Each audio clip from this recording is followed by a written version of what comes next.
नमस्कार, good morning, सुप्रभात। मैं हृदेश मिश्रा आप सभी का स्वागत करता हूं डिकोड एग्जाम के इस डेली करंट अफेयर्स प्रोग्राम में। कैसे हैं आप सभी लोग? आई होप आप सभी लोग अच्छे होंगे और अपनी पढ़ाई को बहुत ही बेहतर ढंग से कर रहे होंगे। और अगर नहीं कर रहे हैं भाई साहब तो करना शुरू कर दीजिए स्टडी, बिकॉज ऑफ आज है 1 मई, जिसके हम किस नाम से और जानते हैं? विश्व मजदूर दिवस या विश्व श्रमिक दिवस या वर्ल्ड लेबर डे।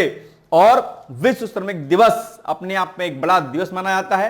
आप जानते होंगे कि सरकारें इसके लिए अलग अलग स्टेट, अलग अलग कंट्रीज इसके लिए बेहतर रूप से काम करती हैं कि इनके कार्यों को सराहा जाए और उनको एक उचित सम्मान दिया जाए। कई बार हम लेबर्स को, श्रमिक को हम क्या समझते हैं? हम बहुत द्वयम दर्जे का समझते हैं, जो कि बहुत ही गंदी और ओछी मानसिकताओं में से एक माना जाता है। बिकॉज एक बात ध्यान रखिएगा कि कोई भी ऑर्गेनाइजेशन हो, कोई भी बड़ा संस्था हो, कुछ भी हो, अगर उसमें बेस स्तर पर अगर कोई काम करने वाले लोग होते हैं तो वो होते हैं वहां के श्रमिक, वहां के मजदूर। अगर वो नहीं रहेंगे तो कोई भी कार्य संपन्न नहीं हो पाएगा। जैसे कि एक बिल्डिंग बनी होती है, उस बिल्डिंग का आधार क्या होती है? उसकी नींव होती है। अगर नींव मजबूत नहीं है तो बड़ी से बड़ी बिल्डिंग जो है ताश के पत्तों से, हल्के से झोंके से जो है क्या हो जाएगी? बिखर जाएगी। ठीक उसी प्रकार से कोई बड़ा बिल्डिंग, कोई बड़ा संगठन अगर खड़ा है, कोई बड़ी कंपनी खड़ी है,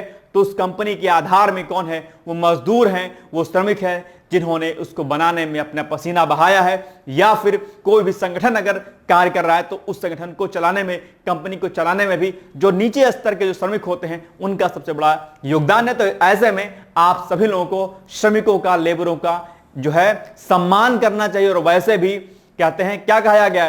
कहा गया कि किसी के काम जो आए उसे इंसान कहते हैं। क्या? किसी के काम जो आए उसे इंसान कहते हैं। पराया दर्द जो अपनाए उसे इंसान कहते हैं। कभी सुख है कभी दुख है, इसी का नाम जीवन है। जो दुख में भी न घबराए उसे इंसान कहते हैं। ठीक है, तो इस बात के लिए आपको हमेशा ध्यान रखना। और वैसे भी कहा गया, मैं कई बार कहता हूं कि सर्वे भवन्तु सुखिनः, सर्वे सन्तु निरामयाः, सर्वे भद्राणि पश्यन्तु मा कश्चित् दुःख भाग् भवेत्। कहते हैं ना कि सबका भला करो भगवान, सब पर कृपा करो भगवान, सबका सब विधि हो कल्याण। ठीक है, तो ये भावना हमें अपने मन में रखनी है। और वैसे भी वसुधैव कुटुंबकम, संपूर्ण विश्व एक परिवार है जिसमें कोई छोटा, कोई बड़ा, कोई नहीं है। ठीक है, तो मजदूर दिवस पर यह बात ध्यान रखिएगा और इस पर हम एक आर्टिकल कर लेंगे। और आपके एग्जाम के पॉइंट ऑफ व्यू से भी विश्व मजदूर दिवस इंपॉर्टेंट है। मैं आपसे अपेक्षा करता हूं कि इस बार की थीम क्या है, आप मुझे कमेंट करके जरूर बताएंगे। ठीक है, चलिए अब आते हैं आज के पॉइंट पर, यानी कि आज के लेक्चर पर। और लेकिन उसके पहले हम लोग करेंगे लास्ट डे का रिवीजन।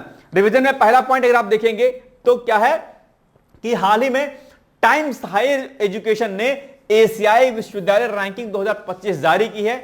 और इस रैंकिंग में भारत का एक जो है इंस्टीट्यूट है, जिसे हम क्या कहते हैं? इंडियन इंस्टीट्यूट ऑफ साइंस कहते हैं ना, IISc बोलते हैं। ठीक है, तो ये आपका है और आई थिंक ये 38 स्थान पर है। ठीक है, भारतीय विज्ञान संस्थान, इंडियन साइंस इंस्टीट्यूट, ये ध्यान रखिएगा, बेंगलुरु को देश का सर्वश्रेष्ठ संस्थान चुना गया। आई थिंक 38 नंबर पर भारत में ये है। बाकी टॉप जो 3 यूनिवर्सिटी हैं, उन 3 यूनिवर्सिटी में 2 यूनिवर्सिटी आपकी चाइना की हैं और लास्ट एक जो 3rd नंबर की यूनिवर्सिटी वो सिंगापुर की है। ठीक है, तीनों के नाम मैंने कल आपको बताए थे। अगर आपको याद है बहुत अच्छी बात है। और अगर कल की क्लास अगर आपने मेरी नहीं देखी है तो आप कल की क्लास जरूर देख लीजिएगा। ठीक है, चलिए आगे। फीफा महिला विश्व कप 2027 के 10वें संस्करण की मेजबानी कौन करेगा? ब्राजील करेगा। कल इसके बारे में हमने आपको डिटेल्स में बताया था। हमने फीफा महिला विश्व कप के बारे में बताया था और हमने अलग से आपको फीफा के बारे में भी आपको बताया था, अगर आपको याद होगा तो। इसके अलावा सुरक्षा मामलों पर मंत्रिमंडलीय समिति, जिसे cabinet committee on security, CCS कहते हैं, भारत सरकार की एक उच्च स्तरीय कैबिनेट समिति है, जिसकी अभी हाल ही में बैठक हुई थी, संपन्न हुई थी। और अभी भारत के प्रधानमंत्री श्री नरेंद्र मोदी ने अभी एक बैठक संपन्न की है, जहां पर तीनों सेनाओं के अध्यक्षों ने इसमें पार्टिसिपेट किया। रक्षा सुरक्षा सलाहकार अजीत डोभाल भी उस मीटिंग में उपस्थित थे। और उसमें कहा गया कि भैया सेना को पूरी जो है पावर दी जाती है, पूरी छूट दी जाती है। आप पाकिस्तान पर जैसे चाहें, जब चाहें, अपने अकॉर्डिंग टारगेट कर सकते हैं। देखने वाली बात होगी कि क्या होता है। बस वीडियो मेरा देख रहे हैं तो आप, हो गया हमला, नहीं हो गया तो अब देखने वाली बात होगी। ठीक है, चलिए नेक्स्ट है, मध्य प्रदेश में पीएम मित्र टेक्सटाइल पार्क बनाए जाने की घोषणा की गई है। बाकी किन किन राज्यों में टेक्सटाइल पार्क बनाए जा रहे हैं उनको भी हमने कल आपको समझाया था। शिमला समझौता भारत और पाकिस्तान के बीच 2 जुलाई 1972 को हुआ था, आप जानते होंगे, और इसमें कई सारे प्रावधान किए गए थे, लेकिन इस शिमला समझौते का भारत ने हमेशा जो है सम्मान किया, लेकिन इस शिमला समझौते के जो भी प्रावधान थे उन प्रावधानों का पाकिस्तान ने हमेशा उल्लंघन किया। चाहे जम्मू कश्मीर का मामला हो, आपसी बातचीत का मामला हो, तीसरे पक्ष के ना शामिल किए जाने की बात हो, इन सभी बातों का जो है पाकिस्तान ने उल्लंघन किया। और अभी हाल ही में जहां एक और भारत ने पहलगाम हमले को देखते हुए सिंधु वैली जो आपका टैटू था और समझौता था उसको रद्द किए जाने की घोषणा की, तो इसी एवज में पाकिस्तान ने शिमला समझौता रद्द किए जाने की घोषणा कर दी है। ठीक है, खैर कोई बात नहीं, इससे भारत पर कोई इंपैक्ट नहीं पड़ेगा। नेक्स्ट है, भारतीय राष्ट्रीय अभिलेखागार ने 28 अप्रैल को नई दिल्ली में पूर्व राष्ट्रपति डॉक्टर एपीजे अब्दुल कलाम के निजी दस्तावेजों का संग्रह जो है प्राप्त किया है। कल मैंने आपसे कहा था आप लोग अब्दुल कलाम जी की बुक आती है, कौन सी, जो है अग्नि की उड़ान, तो डॉक्टर एपीजे अब्दुल कलाम जिनको मैं बहुत महान संत ऋषि मानता हूं, मेरे बहुत अतुलनीय है वो और मेरे बहुत ज्यादा सम्माननीय व्यक्ति हैं, उनका बहुत सम्मान करता हूं। अग्नि की उड़ान आप लोग पढ़िएगा। और अगर कभी आपको जीवन में हताशा और निराशा हो तो जीवन परिचय एक बार जरूर पढ़िएगा कलाम जी का, आपको एक नई ऊर्जा, एक नई संचार जो है आपको दिखाई देगा उनसे। ठीक है, ध्यान दीजिएगा। चलिए आगे बढ़ते हैं। ए भाई साहब, फला एक्टर फला एक्ट्रेस का फोटो लगाकर देखने से कुछ नहीं होगा, ठीक है ना। महान हस्तियों को पढ़ा करिए आप लोग, ठीक है। इंस्टाग्राम पे जो चैटियाते हैं या जो व्हाट्सएप पे चैटियाते हैं उससे कुछ नहीं होगा, चलिए। भारत ने 28 अप्रैल को फ्रांस के साथ 26 राफेल मरीन लड़ाकू विमान जो है की साझेदारी की है, और ये 2029-30 तक भारत के पास 26 राफेल जो है मरीन लड़ाकू विमान आ जाएंगे, जिससे पावर क्या होगी इसकी बहुत बढ़ जाएगी। और ये भाई साहब इसके क्या था, तेज हवा का झोंका। क्या तेज हवा का झोंका? गाना नहीं है जी, तेज हवा का झोंका, ठीक है, वैसे गाना भी है, लेकिन तेज हवा का झोंका यानी कि ये अपने आप में आपके आवाज से और आपके हवा से भी तेज रफ्तार के साथ में राफेल चलते हैं भाई साहब। बहुत खतरनाक चीज है, ठीक है, बहुत मारता है अगर मारेगा तो पाकिस्तान को, ठीक है। चलिए देखते हैं क्या होता है। पाकिस्तान के जो उप प्रधानमंत्री कह रहे हैं ऐसा है जी, हम अगर भारत हम पर हमला करेगा जी तो हम नहीं करेंगे हमला। बहुत अच्छा बन गया पाकिस्तान कह रहा ना जी हम तो ना करते हैं। इतना अच्छा अगर पहले होता काम तो एक कांड काहे हो रहा होता जो अभी हो रहा है, या भारत ने जो प्रतिक्रिया दी है और जो अभी देने वाले हैं। लेकिन वही बात है ना कि क्या कीजिएगा। भारत में 70% महिला व्यवसायी खासकर जो टियर 2 और 3 शहरों में है अपने उद्यमों को बढ़ावा देने के लिए फाइनेंशियल मार्केटिंग और डिजिटल स्किल में सुधार करना चाहती हैं। ठीक है, तो ये सारे पॉइंट है। और एक बात यहां पर महत्वपूर्ण, as a teacher, as a शिक्षक, एक बात ध्यान रखिएगा, हमारे आपसी बात विवाद, हमारे आपसी मत भिन्न धर्म अलग हो सकते हैं, लेकिन जब बात देश की आनी चाहिए तो देश सर्वोपरि होना चाहिए। और ऐसे में कभी भी सेंट्रल गवर्नमेंट पे पॉइंट करना, स्टेट गवर्नमेंट पे पॉइंट करना, ये काम मत करिएगा। इससे देश की साख को जो है साख में गिरावट होती है और अंतर्राष्ट्रीय स्तर पर हमारी जो है कहीं ना कहीं बदनामी होती है कि इसी देश में एक मत नहीं है। तो ध्यान दीजिएगा, बात देश की अगर आती है तो कई बार अभी ट्विटर, कल मैं न्यूज देख रहा था, ट्विटर पर अलग अलग लोग पीएम मोदी का पोस्टर बाकी सारी चीजें कर रहे थे, गलत चीजें हैं। आप जो है सत्ता पक्ष के विरोधी हो सकते हैं, आपको उनकी नीतियां समझ में नहीं आ सकती, सब कुछ ठीक है, अपनी जगह पर है। विपक्ष में है, आपका विरोध करना लाजमी है। आप किसी अन्य पार्टी समेत है, आपका विरोध करना लाजमी है अलग अलग मुद्दों पर, बेरोजगारी से लेकर के, और करना स्वाभाविक है भाई, सिंपल सी बात है। जॉब नहीं आ रही, आप उसका विरोध करिए, नो डाउट। लेकिन जहां बात देश की अस्मिता, अखंडता और अपने इसकी आती है, देश की सुरक्षा की आती है, तो ऐसे में अपने शब्दों और अपने बाकी चीजों पर संयम बरतना चाहिए। As a teacher, as a friend, मैं आपसे इस बात के लिए हमेशा कहता हूं, तो कभी भी वाद विवाद हो, बात अगर देश की आए तो देश को हमेशा सर्वोपरि रखिएगा, ठीक है, बजाय इसके कि अपने ही देश को कटघरे में खड़ा कर दीजिएगा। ये बेवकूफी वाले काम ना मत कीजिएगा, ठीक है, इससे दिक्कत होती है। चलिए खैर, I hope you understand what I am saying to you. Okay, now next, तारे अपनी ऊर्जा, भाई साहब बीजेपी का नहीं हो ऐसा मत बोल दीजिएगा, ठीक है, प्लीज। ये सब आप लोग जवान पकड़ लेते हो, सबसे बड़ी समस्या तो ही आती है। बात कंट्री की है और कंट्री मेरे लिए तो सर्वोपरि है, इसलिए मैं आपसे कह रहा हूं, ठीक है। चलिए, तारे अपनी ऊर्जा निम्न में से किस प्रकार प्राप्त करते हैं? तो यह अच्छा क्वेश्चन है। और नाभिकीय संयोजन है ना, इसको संलयन भी बोल सकते हैं। नाभिकीय संलयन और नाभिकीय विखंडन दोनों ही आपके एग्जाम में पूछा जाता है कि भैया नाभिकीय विखंडन की प्रक्रिया क्या होती है और नाभिकीय संलयन की प्रक्रिया क्या होते हैं। नाभिकीय विखंडन में आप जानते हो, विखंडन मतलब टूटना, ब्रेक होना। जब दो नाभिक क्या होते हैं, जब नाभिक कोई टूटता है, ब्रेक होता है, अलग होता है, और जब दो बड़े नाभिक आपस में मिलते हैं तो नाभिकीय संलयन होता है। सूर्य की ऊर्जा किस पर आधारित है, नाभिकीय संलयन पर आधारित है। यह प्रश्न भी आपके एग्जाम में खूब पूछा जाता है, इसको भी आप याद रखिएगा, ठीक है। और जो है क्या कहते हैं, नाभिकीय विखंडन और संलयन पर कई सारे एग्जाम्पल भी होते हैं, तो इनको आप लोग क्या करिएगा, पढ़ लीजिएगा। मैं आपसे अपेक्षा करता हूं कि इसको आप लोग अच्छे से टास्क 1 के रूप में, होमवर्क के रूप में इसको आप लोग पढ़ लेंगे, ठीक है। चलिए अब आगे आते हैं हम आज के टॉपिक पर। नंबर 1, विश्व पशु चिकित्सा दिवस भाई साहब कब मनाया जाता है? तो यह मनाया जाता है आपका हर साल अप्रैल के आखिरी शनिवार को, ठीक है, मनाया जाता है। तो यह पॉइंट आपको याद रखिएगा। अब आप मुझे बताओ कि अप्रैल का आखिरी सैटरडे कौन था, उसी दिन यह मनाया गया है, ठीक है। इसका उद्देश्य पशु चिकित्सा क्षेत्र में कार्यरत डॉक्टरों और कर्मचारियों के योगदान को सम्मानित करना और पशु स्वास्थ्य कल्याण और सार्वजनिक स्वास्थ्य में उनकी भूमिका के प्रति जागरूकता फैलाना है, ठीक है। आप जानते होंगे वेटनरी फील्ड के जो डॉक्टर्स होते हैं, जो वहां के कर्मचारी होते हैं, जो वर्कर्स होते हैं, उनको सम्मानित करना, क्योंकि आप जानते होंगे मनुष्य, ठीक है, और पशु एक दूसरे के कहीं ना कहीं पूरक मानेंगे डिजीज के मामले में। अगर उनको कोई डिजीज होती है तो उससे हमें हो सकती है। फॉर एग्जाम्पल कोई गाय है, ठीक है, अगर उसको कोई डिजीज हो गई तो उसका जो मिल्क होता है, अगर उससे हम पे वो क्या कहते हैं, फैलती है डिजीज। इसी पिग हो गया, आपका स्वाइन फ्लू हो गया, ऐसे अलग कई प्रकार की बीमारियां अगर वो पशु पक्षियों को होती हैं तो उनसे हमें भी खतरा होता है। इसलिए इनके इलाज में जो लगे हुए डॉक्टर्स हैं वेटरनरी फील्ड के, जो अन्य कंपाउंडर्स हो या अन्य वर्कर्स हैं, उनको सम्मानित किया जाता है इस दिन कि भाई आपने सेवा की है इन पशुओं की। वैसे भी पशु निरीह होते हैं, बोल नहीं पाते हैं, उनके दर्द को समझना, उनके काम आना अपने आप में सबसे बड़ी मानवता या ह्यूमैनिटी कहा जाएगा, ठीक है। चलिए अब मुख्यमंत्री क्या स्थापना की अगर बात करते हैं तो यह दिवस 2000 में, वर्ष 2000 में वर्ल्ड वेटनरी एसोसिएशन यानी जिसको हम WVA बोलते हैं, इसके द्वारा किया गया था। तो यह पॉइंट आपको याद रखना है। उद्देश्य क्या है, पशु स्वास्थ्य और कल्याण के महत्व को उजागर करना, पशु चिकित्सकों के कार्य और योगदान की सराहना करना, मानव पशु स्वास्थ्य के बीच जुड़ाव पर प्रकाश डालना। मैंने कहा ना कि ये दोनों के जुड़ाव आपस में जुड़ते हैं ना, पशु और मनुष्य अपने आप में। थीम क्या है जो कि आपके लिए सबसे इंपॉर्टेंट है, थीम है अपने आप में animal health requires a team. पशु स्वास्थ्य के लिए टीम की आवश्यकता होती है, यानी कि animal health requires a team, animal health के लिए टीम की आवश्यकता होती है।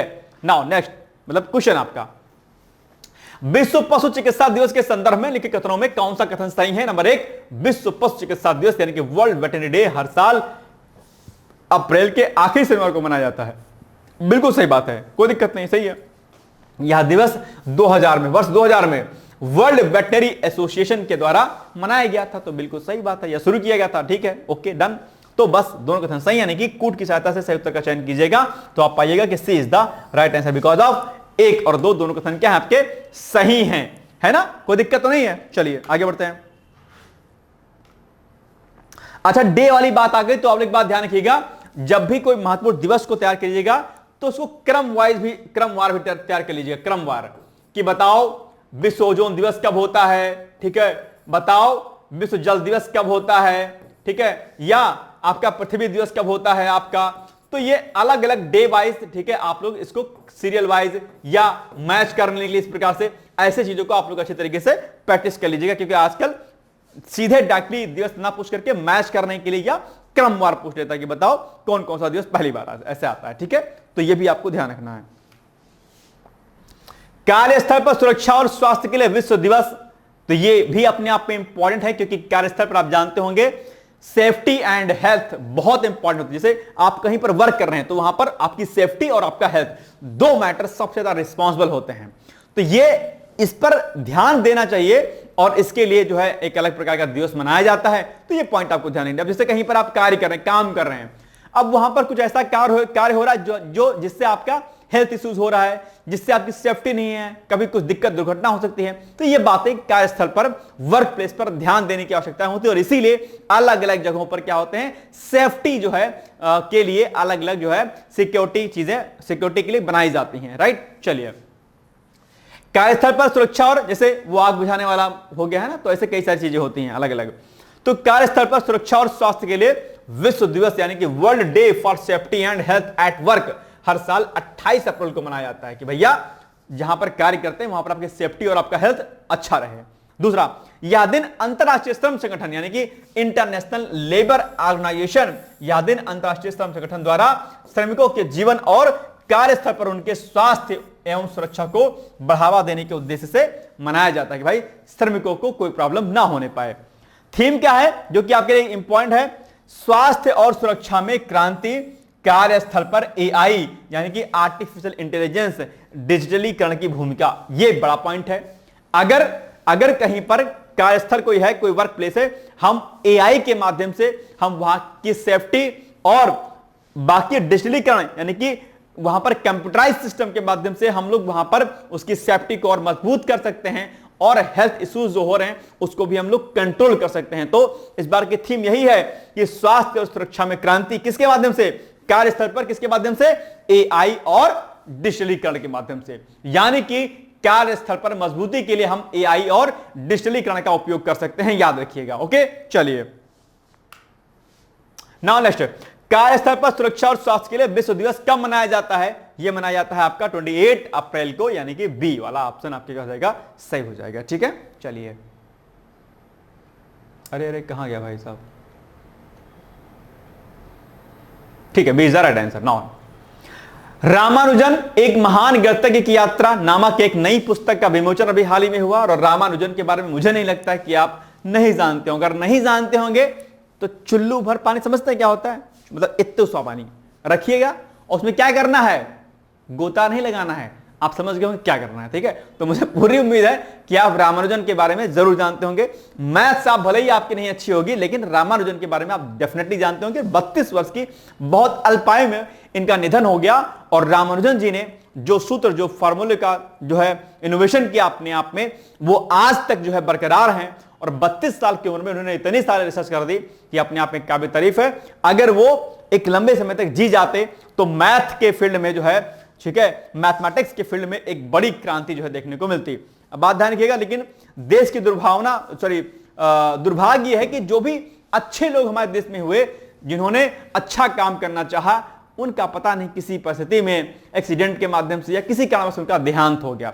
अगर मैं हाल फिलहाल के वर्षों की बात करूं, एक नाम आपके जहन में जरूर आता होगा, संभवतः आता होगा, राजीव दीक्षित जी का, जिन्होंने एजुकेशन सिस्टम के लिए, करप्शन के लिए, पॉलिटिक्स के लिए लंबे समय तक काम किया, बहुत अच्छा काम किया, लेकिन उनकी जो है हार्ट अटैक आने से उनकी मृत्यु हो गई। शायद जानते होंगे, इस पर पता नहीं योग पर क्वेश्चन मार्क भी लगता है, लेकिन ठीक है, कोई बात नहीं, देखते हैं क्या है इस पर चीजें। मतलब जो लोग भी अच्छा काम करते हैं वो जल्दी जीते नहीं है, ऐसा मैंने बहुत नोटिस किया है। ठीक है, खैर कोई बात नहीं, आइए इनके बारे में पढ़ लेते हैं कुछ पॉइंट हम लोग।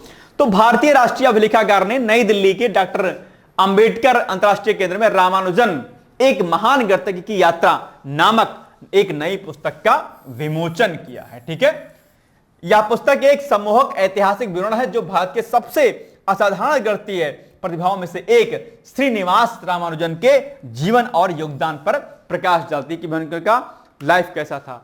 यह पुस्तक तमिलनाडु के इरोड में उनकी साधारण शुरुआत से लेकर संख्या सिद्धांत, अनंत श्रृंखला और निरंतर अंशों में उनके अभूतपूर्व कार्य तक रामानुजन की यात्रा का सावधानी पूर्वक दस्तावेजीकरण करती है, यानी कि डॉक्यूमेंटेशन करती है। या इस बात पर प्रकाश डालते हैं कि कैसे रामानुजन ने औपचारिक प्रशिक्षण की कमी के बावजूद ऐसे प्रमेय और परिणाम तैयार किए जो दुनिया भर के गणतज्ञों को चकित करते हैं। यानी कि उन्होंने कोई खास रिसर्च या कोई खास स्टडी उन्होंने नहीं की थी, बावजूद इसके जो है उनको ये जो है मैथमेटिकल डेटा, मैथमेटिकल रिसर्च में एक अभूतपूर्व जो है उपलब्धि उन्होंने हासिल की। अगर इस मामले में अगर हम बात करते हैं तो एक अभी हमारा एक संत है रामभद्राचार्य जी, शायद जानते होंगे आप सभी लोग, जो दोनों आंखों से क्या हैं, अंधे हैं, नहीं दिखाई देता है। इसके बावजूद उनको रामायण से लेकर के अलग अलग कई सारे पुस्तकें जो है उनकी जुबान पर रटी हुई हैं, और जो है कई सारे मुद्दों पर वो खुल के बेबाकी से बात करते हैं। हालांकि कई मुद्दों पर जो है उनके ऊपर क्वेश्चन मार्क लग जाता है, लेकिन इसके बाद भी अगर आप देखेंगे कि दोनों आंखों से अंधे होने के बाद रामायण की एक एक चौपाई जो है उनको रटी हुई है। और ऐसे ही बहुत सारे ऐसे लोग हैं जो जिनके पास वो प्रतिभा तो नहीं उस लेवल की, उन्होंने कोई खास ट्रेनिंग तो नहीं लिया, उनके पास वो स्किल उस तरीके के नहीं, लेकिन इसके बाद भी उन्होंने अपने क्षेत्र में बहुत बड़े मुकाम जो है हासिल किए हैं। ठीक है, चलिए आगे बढ़े हम लोग। जैसे आपके आसपास भी, आपके घर में भी बहुत सारे ऐसे लोग होंगे जो पढ़े लिखे तो नहीं होंगे, लेकिन जो है असीम शक्ति उनके अंदर होगी, एक अलग प्रकार की प्रतिभा होगी। जैसे हमारी दादी थी, ठीक है, बिल्कुल नहीं पढ़ी हुई थी, लेकिन अगर आप उनसे मिलते तो कहते यार कि कोई कितना टैलेंटेड जो है महिला है। तो होता है ऐसा ना, प्रतिभा अपने आप में भारत में महान रही है हमेशा से। रामानुजन के बारे में थोड़ा सा पढ़ लेते हैं। तो श्रीनिवास रामानुजन का जन्म होता है 1887 में और एक्सपायर हो जाते हैं 1920 में। भारत के महानतम गणितज्ञों में से एक थे, जिन्होंने बिना किसी औपचारिक प्रशिक्षण के गणित के क्षेत्र में अद्वितीय योगदान दिया। ठीक है, उनका जीवन और कार्य न केवल प्रेरणादायक है, बल्कि वह भी दर्शाता है कि प्रतिभा सीमाओं से परे होती है। प्रतिभा के लिए कोई सीमा नहीं होती, वो अनंत होती है अपने आप में। ठीक है, जन्म 22 दिसंबर 1887, इरोड, तमिलनाडु, भारत में। बचपन से ही गणित में असाधारण रुचि थी। उन्होंने उच्च शिक्षा प्राप्त नहीं की, हायर एजुकेशन उन्होंने नहीं प्राप्त किए थे भाई साहब, ठीक है, लेकिन खुद से गणित के जटिल सिद्धांतों को समझा और विकसित किया। रामानुजन का स्वास्थ्य इंग्लैंड में खराब हो गया और लौटने के बाद वहां से इंग्लैंड से 1922 में मात्र 32 वर्ष की अल्पायु में उनका देहांत हो गया, उनकी मृत्यु हो गई। अब आप सोचिए कि 32 साल में भाई साहब आपको यूं नहीं पता रहता है हमको करना क्या है। 32 साल तक आईएएस का एग्जाम देते रहते हो, जिंदगी बर्बाद। आईएएस का एग्जाम एक ऐसा एग्जाम है जो जिंदगी को बर्बाद करती है अधिकतर लोगों की, जो मेरा अपना व्यक्तिगत अनुभव है इस फील्ड में। ठीक है, इसलिए मुझे लगता है सरकार को इसकी एज कम करनी चाहिए, या फिर सरकार को इसके साथ साथ में कोई ऐसा विकल्प ऐसे विद्यार्थियों को जरूर देना चाहिए कि विकल्प के तौर पर वो एक ऑप्शन कहीं और चूज कर पाए। नहीं तो 32 साल तक जिस एज में एक युवा बहुत कुछ बेहतर कार्य कर सकता है, उस एज में हम सिर्फ एग्जाम, वो भी जनरल कैटेगरी की बात कर रहा हूं, ओबीसी एससी तो छोड़ दीजिए आप, ठीक है, उस एज में क्या होता है, लड़का जो है सिर्फ इसकी तैयारी करता रहता है। यानी कि 32 साल तक अपने जो श्रेष्ठतम समय देश की तरक्की में लगा सकता है, वो एग्जाम देने में लगा देता है। इस पर सरकार को विचार करना चाहिए। मेरी जुबान में पकड़ लीजिए, मैं एज कम करने की बात नहीं कह रहा हूं। अगर एज कम होगा तो इससे फायदा होगा, और उसमें विकल्प के तौर पर अगर 32 साल लगती है एज, तो विकल्प के तौर पर कहीं ना कहीं एक ऐसी नौकरी उसको जरूर दी जाए कि भैया 32 साल तक तुमने तैयारी की है, तुम इंटरव्यू तो पहुंच गए हो, तो तुमको अब ये नौकरी मिलेगी। हालांकि यूपीएससी में ये हो गया कि इंटरव्यू के बाद आपको प्राइवेट कंपनी में मौका दिया जाएगा, लेकिन इसके अलावा इसके इतर जिनका मेंस नहीं निकला, उनके लिए भी एक विकल्प के रूप में, चाहे पीसीएस का एग्जाम हो या ऐसा एग्जाम हो, विकल्प के तौर पर एक जॉब का ऑफर उनके पास होना चाहिए। ये एक बड़ी बात है, क्योंकि नॉलेज तो हो जाती है, सिंपल सी बात है। सिविल तैयारी करेंगे आपको नॉलेज जबरदस्त होगी, लेकिन विकल्प के तौर पर एक चीज उनके पास सामने होनी चाहिए। ठीक है, चलिए, मुझसे आप कितना इत्तेफाक रखते हैं मुझे कमेंट करके बताइएगा। चलिए, तो ये सारी बातें उनके बारे में लिखी गई हैं, आप सारी बातें आप इनके बारे में पढ़ सकते हैं। तो उनके मृत्यु के बाद उनकी लॉस्ट नोटबुक से निकले सिद्धांत आज भी गणित में नई खोजों का आधार है, और उनके ऊपर एक मूवी भी बनी थी, the man who know infinity, 2015 ये मूवी बनी है, आपको उसको देख लीजिएगा आप लोग। ठीक है, 22 दिसंबर को राष्ट्रीय गणित दिवस घोषित भी किया गया था उनकी स्मृति में, तो ये पॉइंट भी आपको याद रखना है। ठीक है, चलिए, मैथमेटिक्स के जो छात्र होंगे वो जानते होंगे इनके बारे में बखूबी। चलिए आगे, निम्नलिखित में से कौन सा कथन सही है? नंबर 1, भारत सरकार ने उनकी स्मृति में 22 दिसंबर को राष्ट्रीय गणित दिवस घोषित किया, बिल्कुल सही बात है। सेकंड, रामानुजन के जीवन पर आधारित film the man who know infinity, ठीक है, यही बनी है, हाँ बिल्कुल सही बात है, बनी है, तो दोनों कथन आपका सही हो जाएगा, सी इज द राइट आंसर। चलिए, भारत उपराष्ट्रपति जेडी वेंस की 4 दिवसीय भारत की यात्रा, ये अभी हाल ही में आए हुए थे, लेकिन इनकी यात्रा के दौरान ही पहलगाम हमला हो गया तो ये चले गए थे। ठीक है, लेकिन जब यात्रा इन्होंने की तो कई सारे मुद्दों पर बातचीत हुई और इसका बड़ा फायदा देखने को मिलेगा। तो आइए इनके बारे में कुछ एक पॉइंट हम देख लेते हैं फटाफट। तो 4 दिवसीय यात्रा पर अभी थे ये अप्रैल माह में, और इस यात्रा का एक केंद्रीय एजेंडा आर्थिक सहयोग को क्या करना है, मजबूत करना है। भारत और अमेरिका एक व्यापक, इनकी पत्नी शायद भारतवंशी है, संभवतः, है ना, तो भारत और अमेरिका एक व्यापक द्विपक्षीय व्यापार समझौते की दिशा में आगे बढ़ रहे हैं, जिसका लक्ष्य 2030 तक व्यापार को $500 बिलियन तक बढ़ाना है। ये दोनों देशों का लक्ष्य है। जेडी वेंस की भारत यात्रा एक अन्य आधार रक्षा और स्वच्छ ऊर्जा सहयोग को बढ़ावा भी देना है।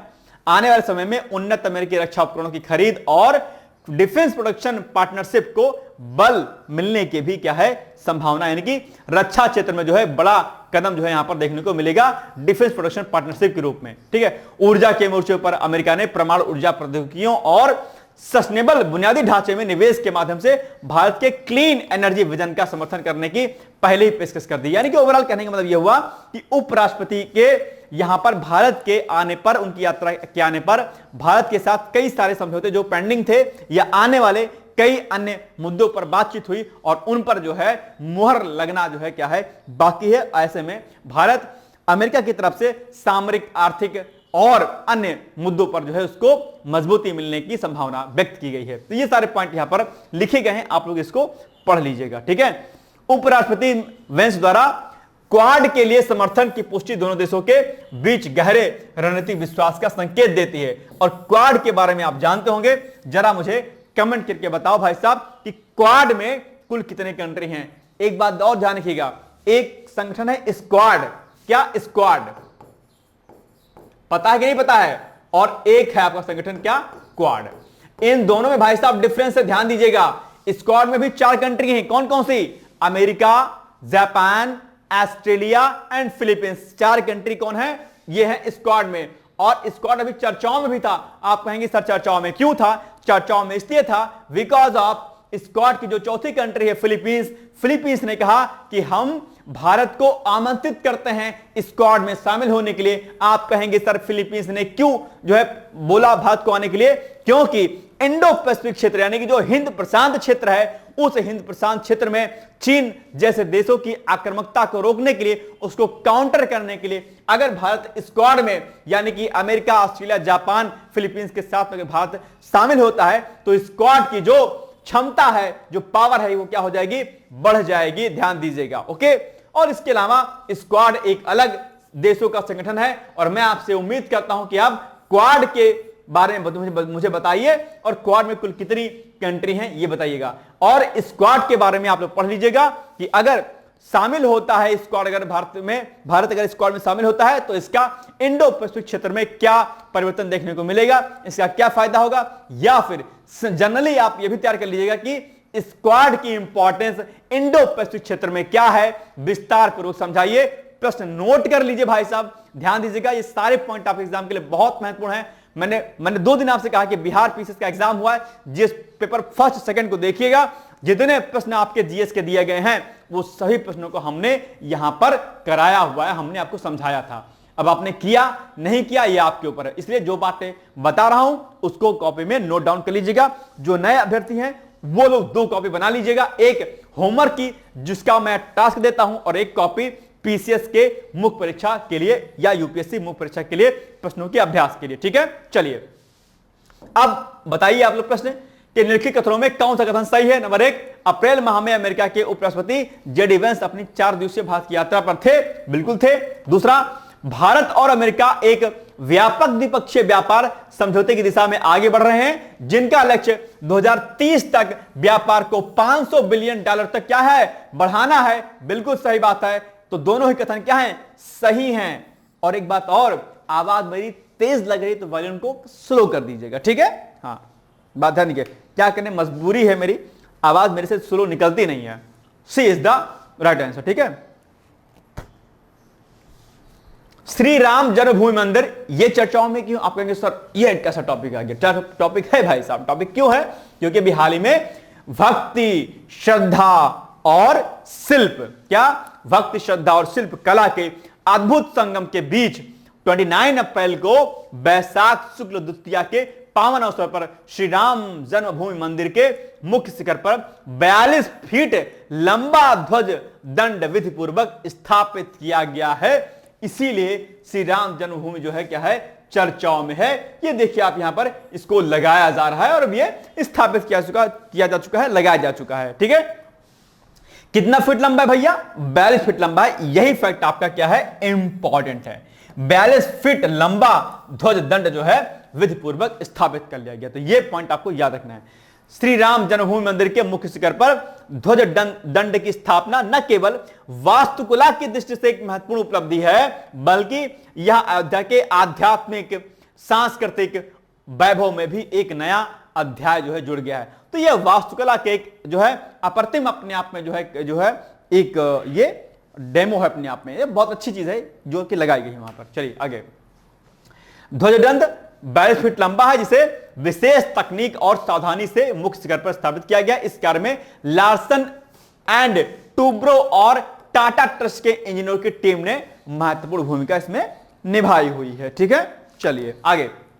हाल ही में श्री राम जन्मभूमि मंदिर के मुख्य शिखर पर कितने फीट लंबा ध्वज दंड विधि पूर्वक स्थापित किया गया? सिंपल सी बात है, 42 फीट, बस हो गया। ए इज द राइट आंसर, कोई दिक्कत? चलिए, राष्ट्रीय सुपर कंप्यूटिंग मिशन यह भी चर्चाओं में है, तो क्यों चर्चाओं में है इसे हम देख लेते हैं। तो देश को उच्च प्रदर्शन कंप्यूटिंग क्षमताओं द्वारा सशक्त बनाने के लिए, ठीक है, भारत सरकार ने 2015 में राष्ट्रीय सुपर कंप्यूटिंग मिशन की शुरुआत की थी। इस मिशन का उद्देश्य क्या है? अब यह पॉइंट याद रखिएगा कि कब शुरुआत की गई थी? 2015 में। पुरानी योजना पूछ लेता है, मैंने कई बार कहा है, तो इसको ध्यान रखना है आपको। आगे, इस मिशन का उद्देश्य सुपर कंप्यूटिंग में भारत की तकनीकी प्रगति को बढ़ाना, अनुसंधान और विकास को बढ़ावा देना और शिक्षा, उद्योग और सरकारी क्षेत्रों में वैज्ञानिक प्रगति का सहयोग करना है। याद रखिएगा, ठीक। आगे, राष्ट्रीय सुपर कंप्यूटिंग मिशन एक परिवर्तनकारी पहल है जो ग्लोबली सुपर कंप्यूटिंग में भारत की स्थिति को क्या करेगी? मजबूत करती है अपने आप में। दूसरा, स्वदेशी विकास, अनुसंधान और नवाचार यानी कि इनोवेशन को बढ़ावा देकर राष्ट्रीय सुपर कंप्यूटिंग मिशन महत्वपूर्ण क्षेत्रों का सहयोग करता है और देश को भविष्य की तकनीकी चुनौतियों के लिए तैयार करता है। जो भी टेक्नोलॉजिकल जो भी इश्यूज होते हैं उनके लिए सुपर कंप्यूटिंग के माध्यम से इसको रिजॉल्व किया जाएगा। ठीक है, ये सारी बातें यहां पर लिखी गई हैं।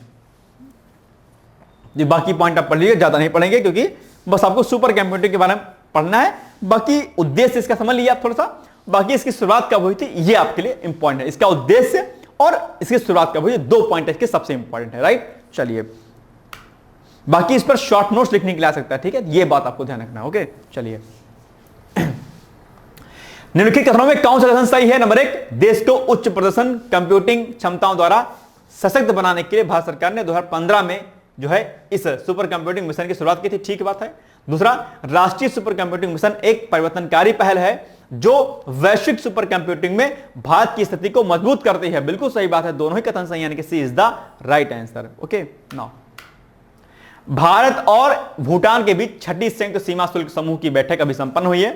तो कब संपन्न हुई है? ये 24 से 25 अप्रैल को भूटान के थिम्पू में आयोजित की गई है। बस ये फैक्ट सबसे इंपॉर्टेंट है। ठीक है, दोनों देशों ने सीमा शुल्क सहयोग को मजबूत करने, व्यापार सुविधा बढ़ाने तथा सुरक्षित एवं कुशल सीमा प्रबंधन सुनिश्चित करने के लिए आपसी जो है बैठक की और साझा प्रतिबद्धता की जो है पुष्टि की है इस बैठक में। ठीक है, आप जानते होंगे भारत आयात और निर्यात में भूटान का शीर्ष व्यापार साझेदार है। और भूटान क्या है? भारत का पड़ोसी देश है। भूटान के लोग भैया आईएएस का एग्जाम भी देते हैं, पता नहीं पता है? भूटान और नेपाल के 2 ऐसे देश हैं आईएएस का एग्जाम देते हैं, उसमें उनको छूट मिलती है, खूब छूट मिलती है। पता है नहीं पता है? आपके जो हित मित्र भूटान और नेपाल में हैं उनको बता दीजिएगा कि आईएएस का एग्जाम दिया करें भाई साहब, तुरंत हो जाएगा खट से। ठीक है, चलिए, ये सारे पॉइंट यहां पर लिखे हैं। जो भूटान के कुल व्यापार का लगभग 80% हिस्सा है।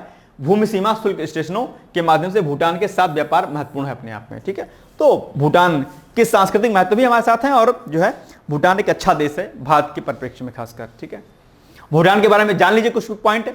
भूटान एक छोटा लेकिन बहुत ही खास हिमालयी देश है जो दक्षिण एशिया में स्थित है।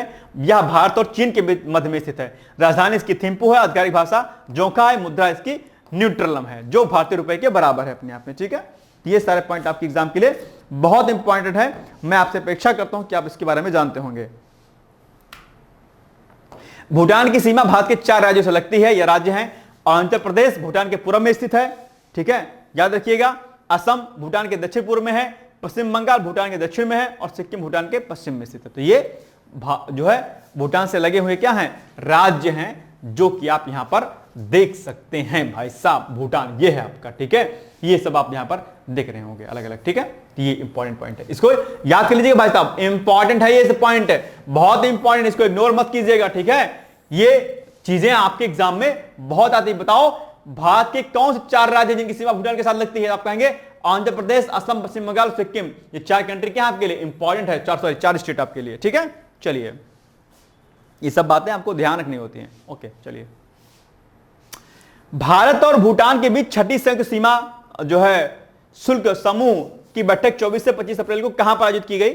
थिम्पू में की गई। बस ए इज द राइट आंसर, कोई दिक्कत? चलिए आगे, युग्म सम्मेलन अभी भैया इसका आयोजन किया गया था। तो प्रधानमंत्री नरेंद्र मोदी ने 29 अप्रैल को सुबह लगभग 11 बजे नई दिल्ली स्थित भारत मंडपम में युग्म सम्मेलन को संबोधित किया है। ठीक है, युग्म सम्मेलन इस अवसर पर पीएम के आत्मनिर्भर और नव प्रवर्तन आधारित भारत की भविष्य के दृष्टि के अनुरूप सम्मेलन में नवाचार आधारित कई प्रमुख परियोजना पहल आरंभ की गई है इस जो है सम्मेलन में, जिसका नाम क्या है, युग्म नाम है। ठीक है ना। चलिए, उद्देश्य क्या है सम्मेलन का? सम्मेलन का उद्देश्य भारत के नवाचार पारिस्थितिकी तंत्र में व्यापक निजी निवेश को उत्प्रेरित करना, उन्नत तकनीक में अनुसंधान से लेकर के इसके व्यावसायीकरण तक में तेजी लाना, शिक्षा, उद्योग जगत और सरकार की साझेदारी को सुदृढ़ करना। ठीक है। अनुसंधान, राष्ट्रीय अनुसंधान फाउंडेशन और AICTE यानी कि अखिल भारतीय तकनीकी शिक्षा परिषद जैसे राष्ट्रीय पहल को आगे बढ़ाना, संस्थाओं में नवाचार की पहुंच को व्यापक बनाना और विकसित भारत यानी कि 2047 की दिशा में राष्ट्रीय नवाचार संरक्षण को बढ़ावा देना, ये इस सम्मेलन का क्या है, उद्देश्य है। तो बहुत बड़ा सम्मेलन है, ये सारे मोटो जो है इसमें रखे गए हैं। और एक इंपॉर्टेंट पॉइंट, विकसित भारत @ 2047 यानी कि सरकार ने 2047 तक विकसित राष्ट्र बनने का लक्ष्य जो है क्या रखा है, घोषित किया हुआ है। ठीक है। चलिए, प्रधानमंत्री नरेंद्र मोदी द्वारा कब नई दिल्ली स्थित भारत मंडपम में युग्म सम्मेलन को सम्मिलित किया गया? तो 29 अप्रैल को। B is the right answer. ठीक। आगे, अब आज का अभ्यास प्रश्न आपके सामने है। बताओ, लंदन में आयोजित निम्नलिखित गोलमेज सम्मेलनों में से किसमें महात्मा गांधी उपस्थित थे? 3 गोलमेज सम्मेलन हुए और इसमें से बताओ किसमें जो है गांधी जी उपस्थित थे? प्रथम में, द्वितीय में या तीसरे में? मैं आपसे अपेक्षा करता हूं कि इसका उत्तर आप देंगे। और गांधी जी भैया बहुत महत्वपूर्ण है आपके एग्जाम के लिए। गांधी जी हो गए, ठीक है, अंबेडकर जी हो गए, सुभाष चंद्र बोस हो गए, बाल गंगाधर तिलक हो गए, सरदार पटेल हो गए, ठीक है, और गोपाल कृष्ण गोखले हो गए। ये कुछ ऐसे नाम है। पंडित जवाहरलाल नेहरू हो गए। ये कुछ ऐसे नाम हैं जो आपके एग्जाम में खूब पूछे जाते हैं, तो इनके बारे में डिटेल्स में पढ़ लीजिएगा आप लोग। ये जितने नाम मैंने लिए हैं आज ही पढ़ लीजिएगा भैया, ठीक है। नहीं पढ़े होंगे तो जिन इनके प्रमुख आंदोलन, बाकी सारी चीजें, ये टास्क आपका नंबर क्या है, 2 है। ठीक है। प्रमुख व्यक्तियों के बारे में आपको पढ़ना है, प्रमुख। ठीक है। क्या क्या? अंबेडकर, सुभाष चंद्र बोस, महात्मा गांधी, सरदार पटेल, तिलक और गोपाल कृष्ण गोखले। ठीक है। और आजाद और भगत, इनको भी पढ़ लीजिएगा आप लोग। तो ये कुछ महत्वपूर्ण है चीजें, ठीक है, इनके बारे में आपको पढ़ना है। चलिए, और गांधी और अंबेडकर तो खूब जरूरी है। गांधी और अंबेडकर पर मुख्य परीक्षा में खूब प्रश्न बनता है, ठीक है, कि दोनों में मतभेद था, किस बात पर था, लेकिन फिर भी एकता थी, किस बात पे थी। तो ये सारे पॉइंट आपको देखने को मिलते हैं। ठीक है। गांधी तो आपको कई पेपर में देखने को मिलेंगे। गांधी पेपर फर्स्ट में पढ़ेंगे, सेकेंड में पढ़ेंगे, पेपर 3 में पढ़ेंगे, पेपर 4 में पढ़ेंगे, पेपर 5 और 6 में पढ़ेंगे। गांधी सिलेबस के हर पोर्शन में है आपके, इसलिए Gandhi is the most important person for examination. Okay, चलिए आगे बढ़ते हैं। अब बताइए, मुख्य परीक्षा का प्रश्न है, राष्ट्रीय सुपर कंप्यूटिंग मिशन क्या है? चर्चा कीजिए, इसके बारे में आपको बताना है। आज मैंने डिटेल्स में इसको बता ही दिया, तो आप इसके बारे में लिख लीजिएगा शॉर्ट फॉर्म में 125 वर्ड्स में। ठीक है। चलिए, बाकी एक चीज और मैं न्यूज दे दूं आपको कि डिकोड एग्जाम पर जो है, जो हमारे कोर्स है ना, कोर्स, ठीक है, उन सभी कोर्सेज पे क्या है, 50% का डिस्काउंट है। जितने हमारे कोर्स आरओ के चल रहे हैं, आरओ के कोर्स में क्या क्या चल रहा है, आरओ के कोर्स में चल रहा है भैया, इसको मैं थोड़ा सा बता देता हूं, ठीक है, इसको सुन लीजिएगा। जो भी आरओ के हमारे क्या हैं, कोर्स हैं, ठीक है, जो भी कोर्स है हमारे, जैसे कि कोर्स की बात करें तो प्री का कोर्स, ठीक, 2K में 2000 में, मेंस का कोर्स आपका, ठीक है, 2500 में, ठीक, आपका जो है फाउंडेशन कोर्स जो कि सबसे अच्छा कोर्स है, फाउंडेशन कोर्स, ठीक है, ये भी कितने में है, 3500 में मिल रहा है, ठीक है। और जो टेस्ट सीरीज हैं, उन टेस्ट सीरीज में कुछ कुछ ऑफर भी चल रहा है। तो एक आरओ की टेस्ट सीरीज चल रही है, आरओ की 90 days, RO 90 days test, 90 days test, ठीक है, इसमें इसकी फीस है 1500 रुपए। तो ये सारी चीजें यहां पर चल रही हैं, आप चाहें तो इसमें ज्वाइन हो सकते हैं। आप कहेंगे सर कैसे ज्वाइन करना है, इसके लिए जिस भी कोर्स में आपको एडमिशन लेना होगा उसको लिख करके और हमें व्हाट्सएप कर देना है, किस पर, 8604409201 पर, या संस्थान के जो नंबर होते हैं उस पर आप लीजिएगा। तो 8604409201 पर आप क्या करेंगे, आप करेंगे हमें व्हाट्सएप, क्या करेंगे, व्हाट्सएप, ठीक है। कॉल डायरेक्टली मत कीजिएगा, जब बहुत जरूरी हो तो ही कॉल कीजिएगा। ओके, चलिए, या जो कोचिंग संस्थान के जो नंबर है आप वहां पर भी डायरेक्टली आप मैसेज कॉल कर सकते हैं, ठीक है। ये हो गई इंपॉर्टेंट सूचना। बाकी पीसीएस का बैच चल रहा है, फाउंडेशन कोर्स, आप उसमें भी एडमिशन ले सकते हैं और वो भी कोर्स आपके लिए बहुत बेहतर है। एक समग्र रूप से तैयारी आपकी हो जाएगी। अगर आप पीसीएस का बैच लेते हैं तो आपकी आरओ तैयारी आगने वाले वैकेंसी की हो जाएगी बहुत आराम से, ठीक है। तो ये मैं आपसे अपेक्षा करता हूं कि आप लोग इसको करिएगा। बाकी मिलेंगे हम लोग कल एक नए वीडियो के साथ। तब तक आप लोग पढ़ते रहिए, मस्त रहिए, व्यस्त रहिए। मेरी तरफ से आप सभी को बहुत बहुत शुभकामनाएं हैं। All the best. Thank you so much. Bye bye, take care. दोस्तों, क्या आप पीसीएस अधिकारी बनना चाहते हैं? यदि हाँ, तो डिकोड एग्जाम लेकर आया है यूपी पीसीएस फाउंडेशन कोर्स 2025। यह एक ऑल इन वन कोर्स है जिसमें प्रीलिम्स मेंस दोनों ही परीक्षाओं के लिए वीडियो लेक्चर, एनसीईआरटी और standard books based bilingual notes उपलब्ध कराया जा रहा है। इस कोर्स में प्री और मेंस के सभी प्रीवियस ईयर क्वेश्चंस पेपर भी वीडियो लेक्चर के माध्यम से कोर्स में सम्मिलित होंगे। साथ ही साथ में कोर्स का कंटेंट गुणवत्तापूर्ण होने के साथ ही साथ एग्जाम ओरिएंटेड है, जिससे कोर्स लेने वाले स्टूडेंट्स को कोई भी बाहरी पुस्तक या नोट्स पढ़ने की आवश्यकता न पड़े। इस कोर्स में प्रीलिम्स और मेंस के टेस्ट सीरीज तथा आंसर राइटिंग प्रोग्राम भी शामिल है, जिसके साथ ही साथ टेलीग्राम ग्रुप में रेगुलर टॉपिक वाइज टेस्ट कराए जाएंगे। इसके साथ ही सीसेट, निबंध तथा सामान्य हिंदी की अतिरिक्त कक्षाएं भी चलाई जाएंगी तथा हमारे कोर्स से परीक्षा में सफल होकर इंटरव्यू देने वाले विद्यार्थियों को इंटरव्यू की भी तैयारी कराई जाएगी और अंतिम परिणाम कुछ भी हो, पूरी फीस उन्हें रिवार्ड के स्वरूप जो है वापस कर दी जाएगी तथा अगले बैच में उन्हें निःशुल्क प्रवेश प्रदान किया जाएगा। उल्लेखनीय है कि डिकोड एग्जाम एक संस्थान के रूप में 5 वर्ष के अपने सफल कार्यकाल में अब तक 55 से अधिक विद्यार्थियों को विभिन्न परीक्षाओं में अंतिम सफलता दिलाने में अपना सफल योगदान दे चुका है। इस कोर्स की फीस 15,000 रुपये निर्धारित की गई है, लेकिन पहले प्रवेश देने वाले 100 विद्यार्थियों को 3,000 रुपये की विशेष छूट दी जा रही है। और अधिक जानकारी के लिए हमारे संस्थान के नंबर 6307495944 पर संपर्क करें।